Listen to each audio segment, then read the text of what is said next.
Hello and welcome to the Rapid Solicitors Elite Ice Hockey League highlight show here on Sky Sports.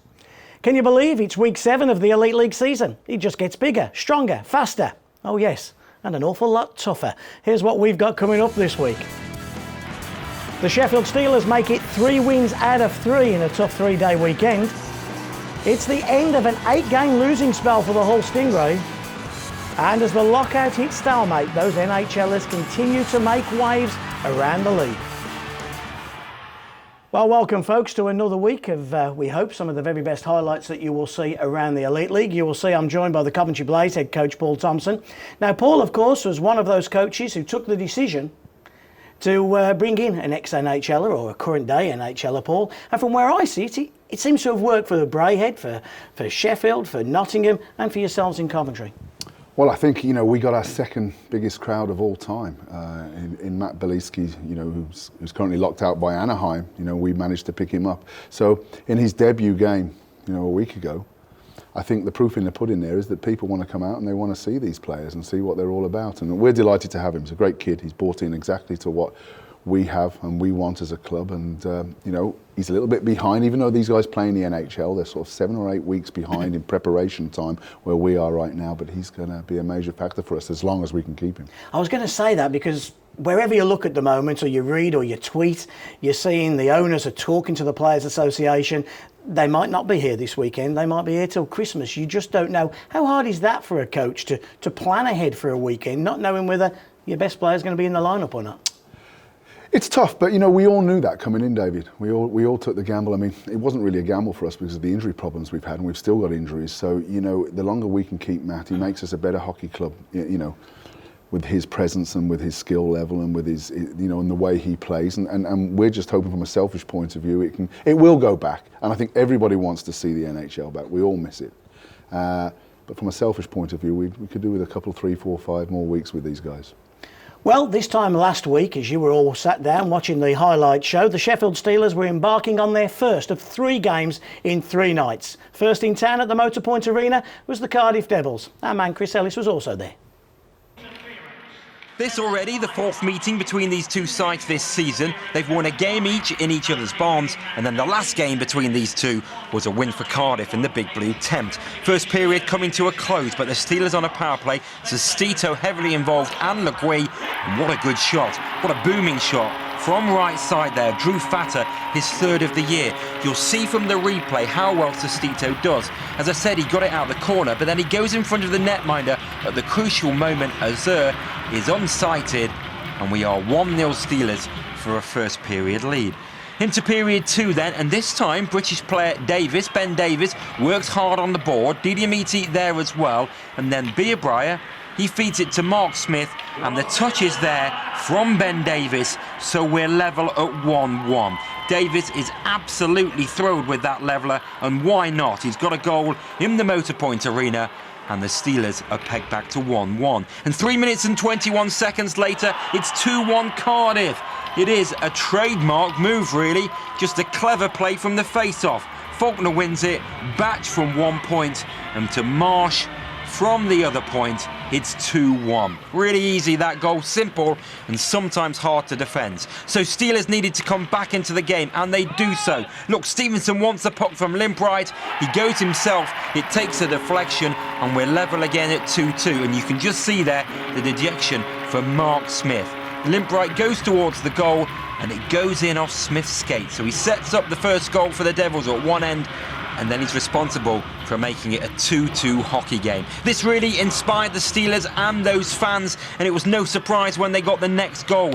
Josh Batch is just thwarted in his attempt to go towards goal, and coming forward right-hand side of the Steelers, a great move, and Gertson gets that goal. The assists there go to Hewitt and Sestito. It was a great move from one end of the ice to the other. Gertson there with his 5th of the year. Time of that one, 31:17, so not far past the midway point. And Azur is furious. So we're going to the final period. The Devils need a goal to get back into this one. Good piece of skill from McRae from neutral to offensive, and then Didiamiti right-hand side across the face of the goal. Phil Hill's shot is charged down, but there he is to get the levelling goal. Captain McRae. You'll see from this replay that Hill's shot nearly goes in itself. but just touched in. Danny Myers tried to get something on it. He did, but it wasn't enough to stop the goal. Anyway, penalty shootout. Now we're in sudden death. I'll tell you why in a moment. Beerbrough has a chance, but he puts it wide. We're in sudden death because there was a goal for Chris Blight for the Devils, and then Limbright scored at the end of the 3, so he had to score to keep the host in it. So Beerbrough misses that one. What can Fata do? He scores and the Steelers win. Yes, he does. 2 points for the Steelers and 1 for the Cardiff Devils. And you'll see on this replay for Fata, it was a case of really placing it, but power as well. The behind the goal shot there, and this one from the side. Placement, but power too, and the Steelers take the extra point. Final score, Sheffield 4, Cardiff 3. Well, the first win of 3 in 3 for the Sheffield Steelers. When you play 3 games in 3 nights, I guess to get that first one out of the way and get a win in the first one kind of sets you up. I guess if it goes the other way, it's going to be a long, tough weekend. Yeah, 100% momentum, especially 3 in 3. So, I mean, it takes a hell of a lot out of players, and it's it's something that we have to put in our schedule to because that's the way it is over here, and you want to get off on a win on that first game.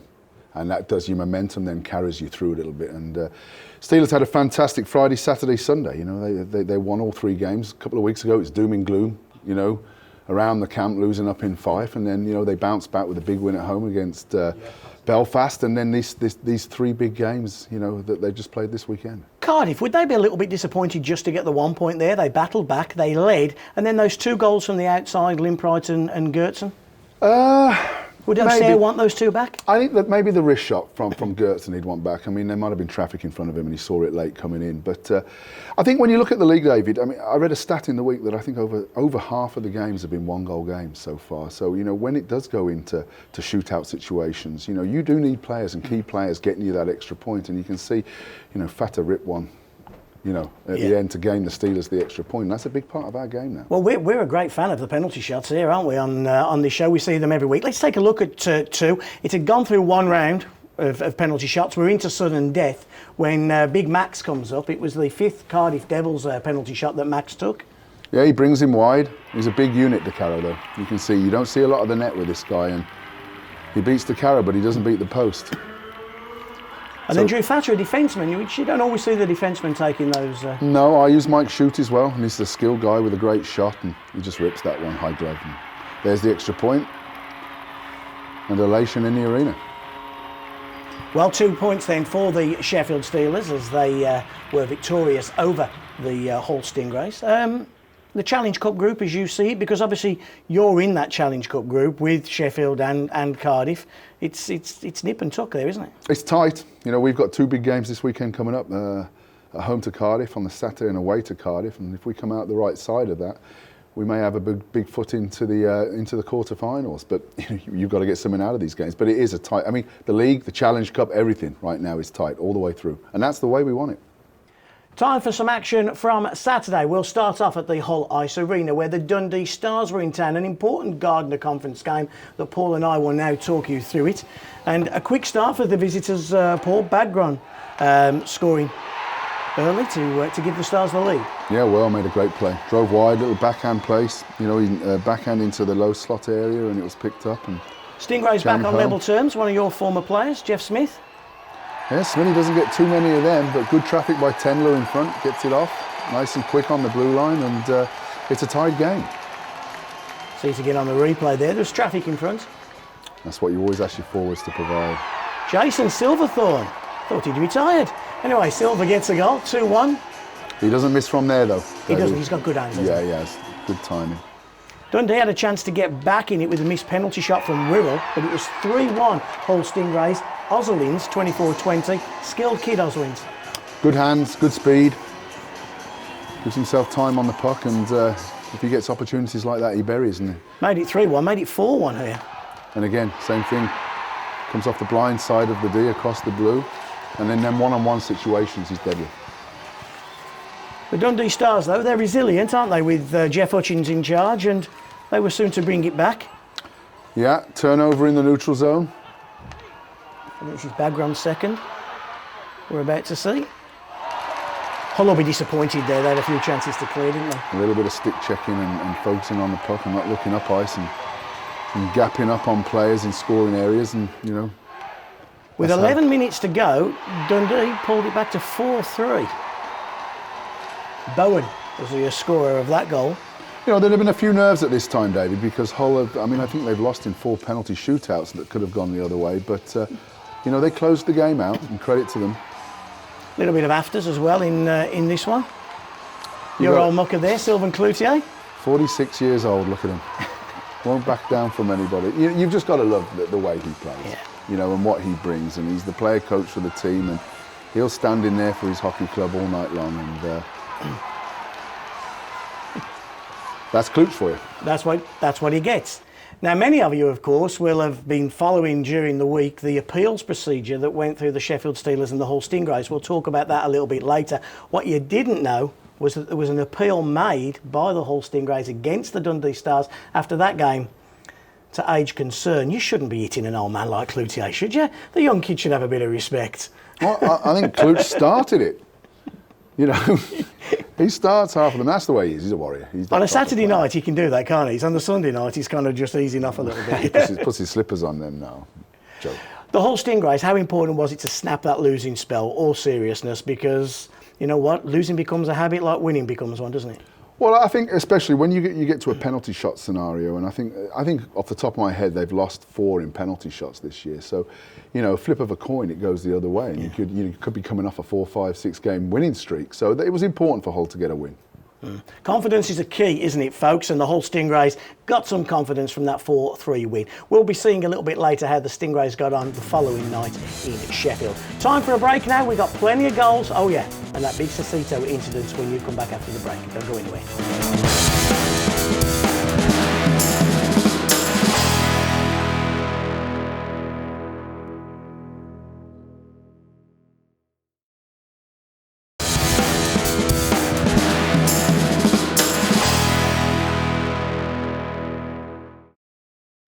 Welcome back to the Rapid Solicitors Elite Ice Hockey League highlight show here on Sky Sports. Straight into more action. Let's go up north to Glasgow, where the Braehead clan were taking on the Five Flyers. Our man Chris Ellis was there. Braehead clan are really beginning to hit some form at the moment. The Five Flyers, of course, have been one of the form teams north of the border all season. A great clash in prospect and a clash on the ice inside 2.5 minutes. Watt against McAlpine. Watt goes with his right first. McAlpine then comes back. Watt falls over after a couple of punches but gets back up again. And then McAlpine lands the better near the end of the fight.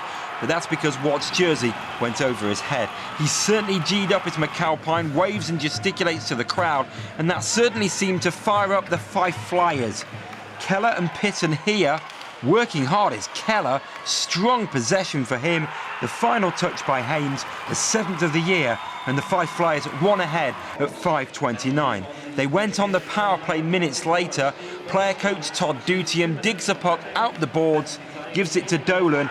4 of the year now for him, and that is 2-0 inside the first 9 minutes.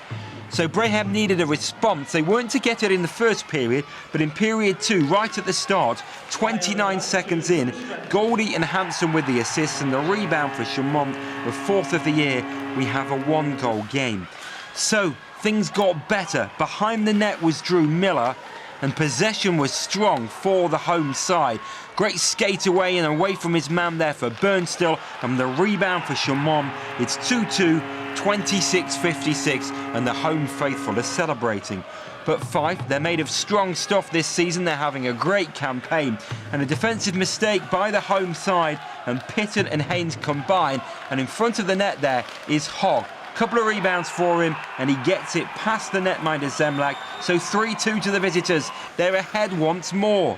Still now in the second period, we're drawing to a close. A couple of shots for Goldie from left side, but guess who?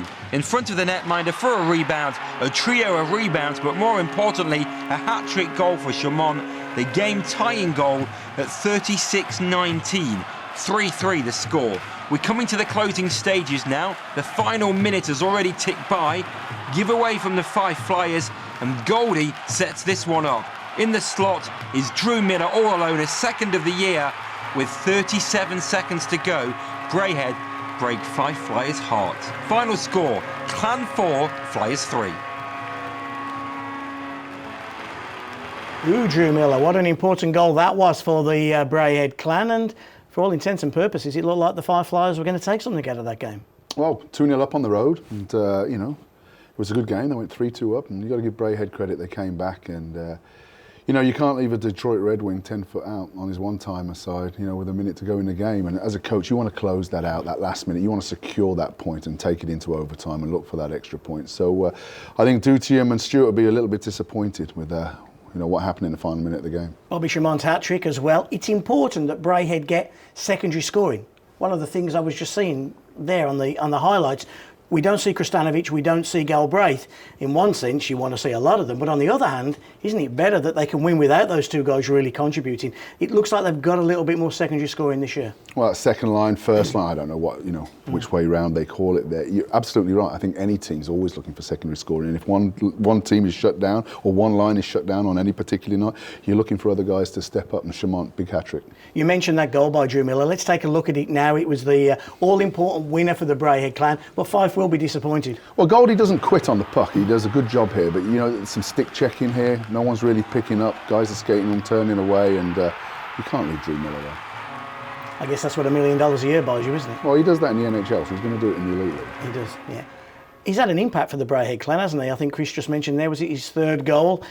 As with your guy, Bolesky, second week, third week, they're kind of just getting their game legs now. Yeah, absolutely. And it's all about timing. I mean, these guys are in unbelievable shape, and they've worked hard all, in the gym over the summer, but they haven't got their minutes, them playing minutes behind them. And that fitness level is different to working out or even just skating with your friends during the summer. So I think if we keep these guys, the longer we keep them, the more their level's going to go up. Do you still see Braehead clan as being the team to beat in that Gardner Conference?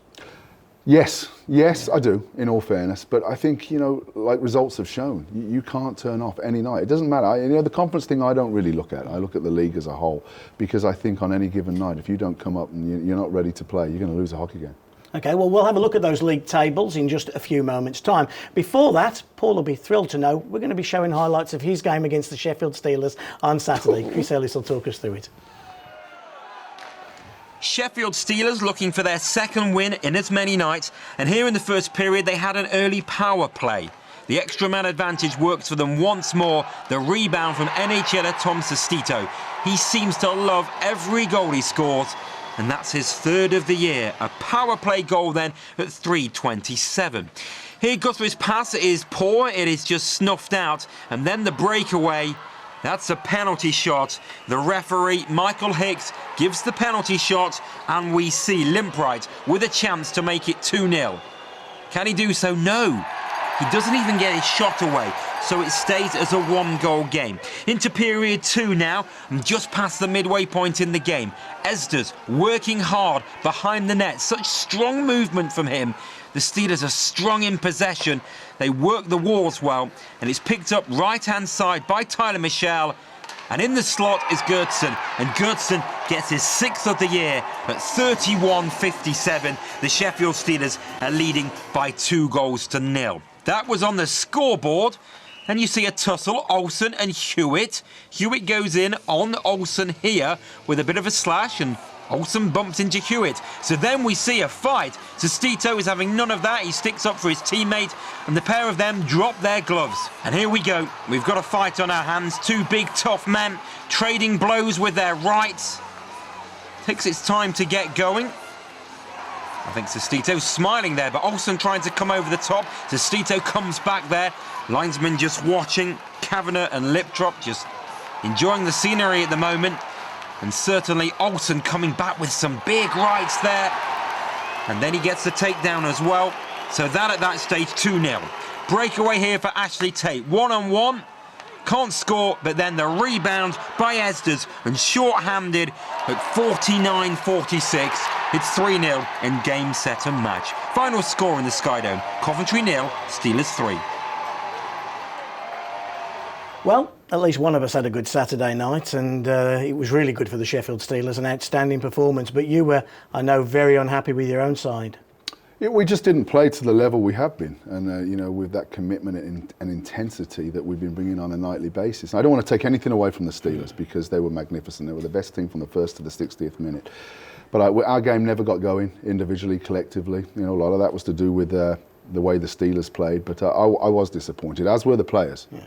One of the things I found strange was playing so short. You played with that great intensity. You have your players come back in. Bileski joins the lineup. Gadis comes back in. And it didn't seem to have that same intensity. Why was that? I don't know. I can't put my finger on it. You know, we've been talking about that the last couple of weeks in practice, and we've been saying we cannot take our foot off the gas. I want us to go another 10% above where we're playing because we're going to be re-energised. Guys are not going to be playing that extra 4 or 5 minutes a game, which they have been. But no excuses. Big kick up the backside for us, and you know, we've got to regroup and move on. What did Sheffield do well? They held you to 14 shots. Only one in the third period, 2 power plays. I can't remember that. You know, 1,000 games of coaching the Blaze, I can't ever remember being held to one. I mean, they kept us to the outside, did a great job in the neutral zone. They won the battles on the walls. You know, all the things, all the good things. Their PK was really strong on the night. They took away, you know, where we've been quite prominent on our power play. And we didn't execute, David. If you don't execute, and you don't execute cleanly and crisply, you're not going to get a result. Okay, couple of things to show you from that game. You know we love our penalty shots here, don't we? Unfortunately, Ben Davies got the ripe end of the stick last week on that one. Sean Limpright joins him as well as a man who probably won't be taking too many more of these. Let's see that, and then we'll get on to the Olsen-Statito fight. But I guess what happened to Limpright could happen to anybody. Well, this is the only thing that went right for us on the night, and yeah, he just took a little glance up to look at the goaltender's positioning and, you know, missed the puck. Let's have a look at the fight. It all starts with a slash from Huey on Olsen, and then the two big boys get it on. Yeah. Big slash. Hicksy never saw that one. And your guy's a tough guy, isn't he? I mean, they talk about NHL toughness to Stito, but this guy Olsen, he's as tough as they come. David, I went out in the summer and I said to our board of directors I wanted to sign the biggest dog on the porch, and I believe I've done that in the Elite League this year. And he energises our crowd, he energises our bench, and he's a solid defenseman who can play up on the left wing as well. We're really, really happy with Ben and what he brings to this team on a nightly basis. And as you can see here, he's fighting an NHL tough guy and doing very well. Yeah, it also gets the Sky going, and you need that building going. You need that building behind you, and when he does get it going, he is the leader of the pack, isn't he? He does, and guys like that do a role that people outside of the game don't recognise. It does energise your bench. It does get you going again, and it didn't that night. Not from his point of view, because we didn't respond to it, and I was upset that we didn't. But you know, he's a good kid, and he comes to play hard every day. Was one of your problems on Saturday night maybe that everybody in the building was waiting for that to happen? I drove there in the afternoon waiting for it to happen. It seemed like all the fans, the media that was surrounding me were waiting for it to happen, and it kind of took half an hour for it to get going. It was almost like after the Lord Mayor's show a bit.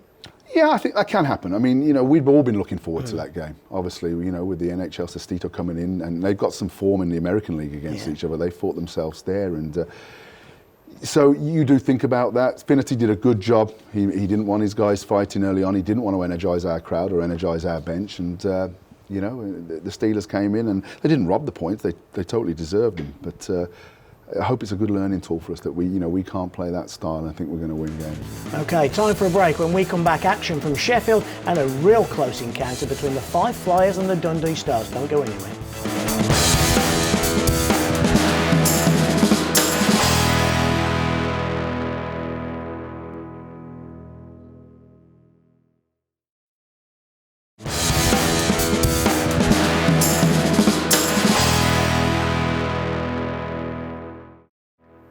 Welcome back to the Rapid Solicitors Elite Ice Hockey League highlight show here on Sky Sports. Next up for us is a regular Challenge Cup game, the Sheffield Steelers versus the Hull Stingrays. However, this game turned out to be the most controversial of the weekend. Chris Ellis will tell us why.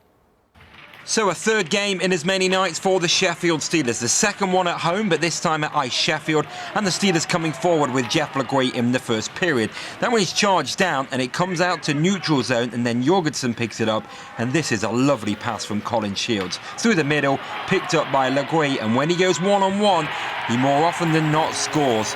Really leaves Ben Bounds with nothing except being on his backside. And you can see from the replay, he goes down, can't do anything about it, can Ben Bounds. And it is 1-0 Sheffield Steelers, 10 minutes and 1 second gone in the game. So at this stage, it is quite a quiet and tame affair. But then a hit on the boards there by Tom Sestito, and we're about to see a fight. He was given a match penalty for checking to the head, and the tariff for this one is a 3-match ban. But as is mandatory, it was reviewed by the discipline committee, and Sestito's penalty was removed, and no penalty at all. You'll see why in a moment, but first of all, pay your attention on this fight. It is Ryan Hand against Sestito. They keep going despite the fact Hand goes on the floor. They keep going for a while. Eventually, the linesmen step in. But you'll see from this replay for the original incident, it was just a big hit on the boards. That there, the number 19, Andy Ward. He was concussed, he was taken to hospital, but you'll be glad to know he is on the mend. But Sestito's match penalty was expunged. Just big hits going in from both sides. As I said, so feisty. Smith comes across for the Hull Stingrays. Players falling over all over the place. Johnny Liptrap then holding back Jeff Smith. Everyone wanting to get involved, no one really throwing a punch in the end. But certainly penalties were called. And then a power play situation about to go the Steelers' way. Here you see Dominic Osman assessed a 2-minute roughing penalty. And he was furious. Didn't like what he was given. So sit down for a further 10, said referee Michael Hicks. So at this stage, the game is 1-0, but power play for the home side. This is how to work a 4-on-3 power play, tic-tac-toe. And the goal scored by Colin Shields, a 4th of the year. He's a happy man. Another goal for the Steelers on the power play this time, 32:09, and we see the scoreline at 2-0. And the Steelers fans were certainly happy about the situation. But what a great play there from Tanaka, and that's a lovely goal for the visitors. Davis with his 2nd of the year, short-handed, but set up by Tanaka. A swivel, a spin, and Davis scores. He goes high. It's 2-1, and the visitors are back into the game. Then a neat piece of skill from Ozelins, and we're suddenly tied at 2-2, a 9th of the year for him. The Hull Stingrays have come back into this game. They've got themselves level on a power play at the start of the 3rd period. Sheffield, I mentioned earlier, playing their 3rd game in as many nights. Would they tire? Well, they're on the power play, and again, key to this one is patience. It's 4-on-3, and the blast comes from the blue line from Stevenson. Le Guy and Shields with the assist. 53:02. It's going the Steelers' way at the moment. Again, they go on the power play with the clock running down. This time the shot is charged down from the point, but Sarich is first to the loose puck. Fata and Le Guy with the assist, and the Steelers are on their way to victory. Steelers 4, Hull 2. Well, that was the 3rd game in 3 nights and a 6-point weekend for the Sheffield Steelers. 4 of them, Paul, in the Challenge Cup, which sits them very nicely with 3 wins. It was a tight game to the last 5 minutes, that one with Hull. Yeah, it was. It's some nice goals, and you can see, you would have thought the team that maybe would have, waved off a little bit in that last 10, 20 minutes, that last period would have been Sheffield playing 3-3, but it looks like they finished the stronger of the two. And a good game, good goals, good plays. Talk to us about one of the Hull Stingrays players, that Ozelins. Oh, we keep talking very about skilled, him, isn't he? I mean, did he go unnoticed? Did other clubs turn him down, and have Hull just got a good one there? No, I don't think he went unnoticed. I mean, we all look at the points from the EPL and the guys that are doing well, and Klutz decided to take a calculated gamble that he'd be able to bring the same thing to the Elite League, and it's certainly looking like he's doing that. Yeah, the big incident, of course, the big talking point of that game was the hit on Wood by Sestito. As we've learnt earlier this week, that's been overturned by Simon Kirkham and the disciplinary committee. Just taking a look at it now, your thoughts on it? Well, I've seen way better camera angles than what we're showing here and clip by clip, but he plays the puck up the wall, and it's not a hit to the head. It doesn't matter what the Hull players or fans say, it's not a hit to the head, and I've seen it frame by frame. He does turn, you see them numbers, you want your players not to maybe finish at that point, but I don't think there was intent to injure there. And the young kid Ward, he went to hospital concussion, no one wants to see that in the game, no one. But I don't think the malice in the hit was there, and I think, I have to say, from a hit to the head point of view, maybe a boarding call, it could have been called from a hit to the head. I think, they've done the right thing in changing it, because it wasn't that. Even though a kid got injured and emotions get high through that, that was the right call. Well, Simon Kirkham got that one right. And Andy Ward, if you are watching, we wish you the very best of luck and we want to see you back on the ice as soon as possible. Time for another game up north, a real close one as well. The Five Flyers travel to Dundee, and Dundee have got 3 straight home wins coming into this one. Chris Ellis again. There was a lively start to this Scottish derby. 2 Fife players in the box inside 59 seconds. A 5-on-3 power play move, face-off win. Bagran, Wirral and Bowen exchange passes at the point, and then Bagran advances at the back door to tip in the goal after 1 minute and 16 seconds with a 2-0 advantage. Then Bagran turned provider to set up Wirral, looking for his 8th goal of the season, but the door was closed there by Brian Pitton, one of 40 shots on goal he had throughout the night.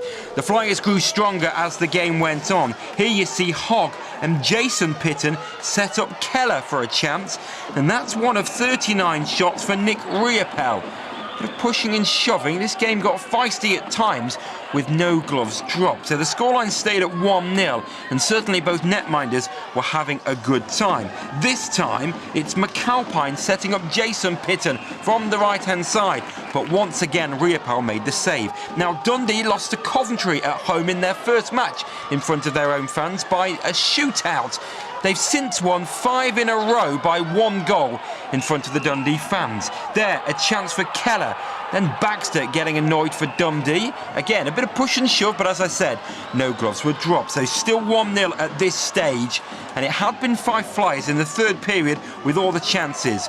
14-7 they outshot Dundee. Another there for Pitton, but a 39-shot shutout for Riopel. Final score, Dundee 1, 5-0.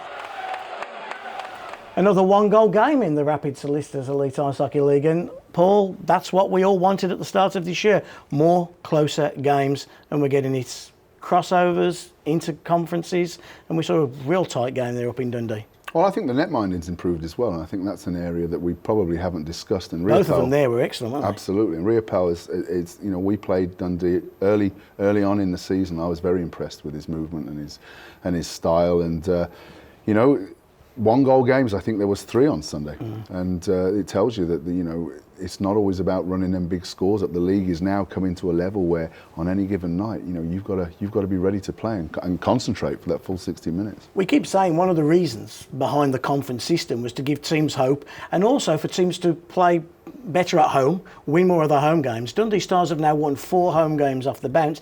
That has to help them as a hockey club. It has to help them market. It has to help them in every area, doesn't it? Well, as a business, absolutely. And that was one of the big reasons that these conferences were brought in. And I think, you know, the decision to bring them in initially was one of interest, one of confusion. And I think now it's shown why the league made the total right call. Okay. Challenge Cup, it's getting into the interesting part. Now let's take a look at the Challenge Cup group, see who's leading the way and who looks like making it through to the quarterfinals. As we take a look, the Brayhead Clan leading Group A. It's pretty much all but done there, isn't it, Paul? Edinburgh, surely, I know mathematically they can still make it, but they're not going to, are they? It's going to be tough for them when you're looking at the table like that. What about Group B, though? That could be a little bit more interesting. Well, it's all open. You know, like I said to you earlier, we've got a big weekend against home and away to the Cardiff Devils. If we come out the right side, we could get our foot in the door for the quarterfinals. But you know, never easy games when we play Cardiff. You're not just a coach, Paul. You're a part owner of the Coventry Blaze. Explain how important it is to make those progression games as an owner, not necessarily as a coach. We know as a coach it's important because you want to get to the quarterfinals, the semi-finals, the final, and win it. But as an owner, because well, as an owner, because you get an extra gate, and it's an all-paying gate, and you know, hopefully, if you can progress to then, you get another one in the semi-finals. So it's a pretty easy, you know, question from that point of view, and from a coaching point of view, it's one of the 3 things that we have to win in this country in the Elite League, and every team will be doing what they can. I mean, I think, you know, the Panthers have won it back to back now, and you know, we'd all like another piece of that. We would indeed. Well, we've got plenty more action to come when you come back after the break, plus of course the league standings, and we'll look forward to all the games coming your way this weekend. Don't go anywhere.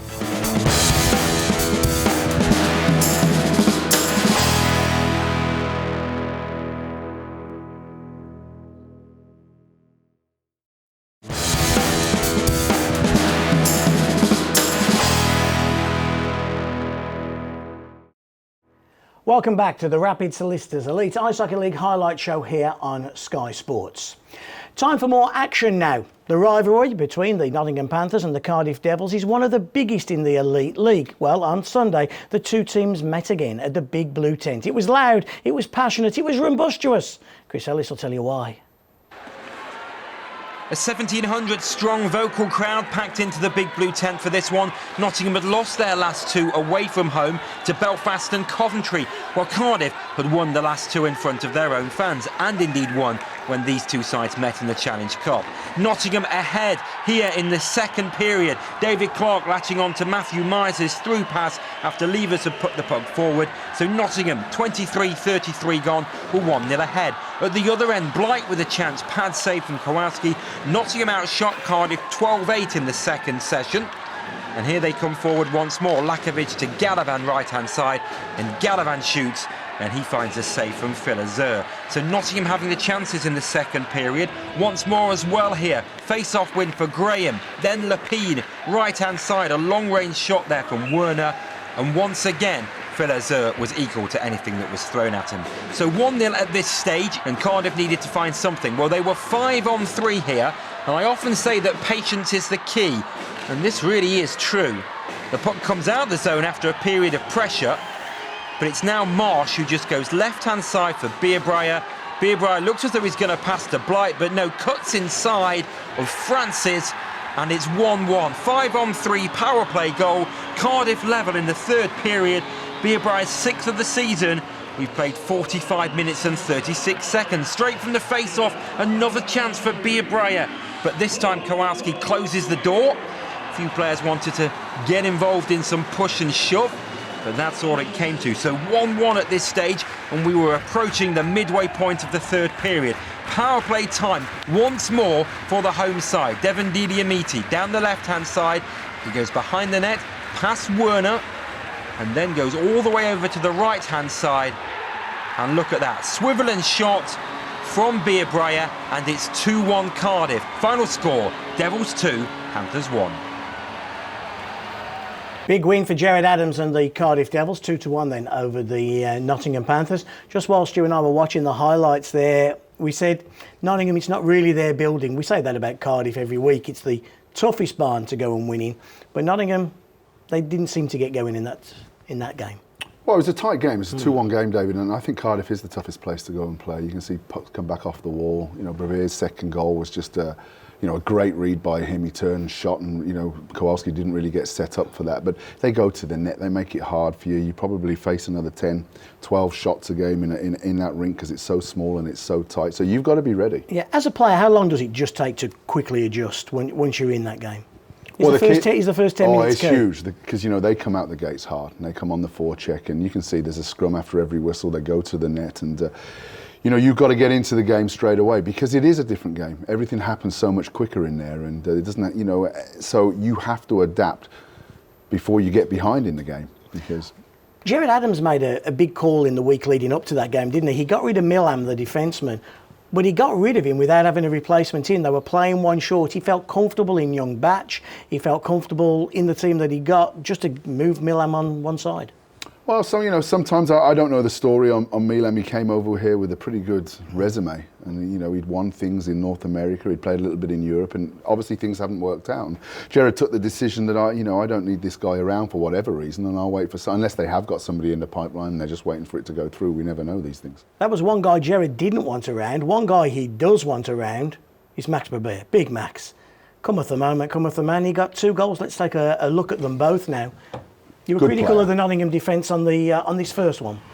Well, just the way they were killing it. I mean, Max, he sees here there's no pressure, so he takes it all the way to the net, and everybody's looking around for the pass that he's going to make, and he makes a great play. Mm-hmm. And they should have slid over really and checked him a little bit earlier. And everybody's best mate, Didiamiti, is involved in this second one. Yeah, wheeling behind the net here, and he throws it back into the other corner, and Maxi just gets onto this and look, bang. He knows exactly that's coming back into a scoring area, and he's a big player for the Cardiff Devils. He scores. He gets in trouble at times with his big hits, but he plays hard, and he's a handful. He's a good player. We talk about Faulkner, and we talk about Bright, but you actually forget Max sometimes. You almost take him for granted he's going to be there for Cardiff. I don't, and my team don't. And you know, I know what you're saying. Everybody, the new guys that have come in, and every year, you know, he goes and puts the numbers up, and he fits into a top line all that time. And he's a very, very good hockey player. Right, one more game, but we can't show you the highlights. It was the one up in Edinburgh between Paul's side, the Coventry Blaze, and the Edinburgh Capitals. Coventry came out victorious, 1-0. Let's just see the details of that game on screen for you now. All those NHL games, all them American League games, Paul. And the young lad from Birmingham scores, Russ Venus, in a 1-0 game. He'll be gutted. He'll be gutted to to see his goal. No, I put him up with the two Lee brothers. I changed the lines down a little bit, and he came off the wall. Great little shot, low glove, and we got that pretty early on in the game and held on in. We've been talking about Ross for probably 2 or 3 years now since he made that impact. How is his progression continued?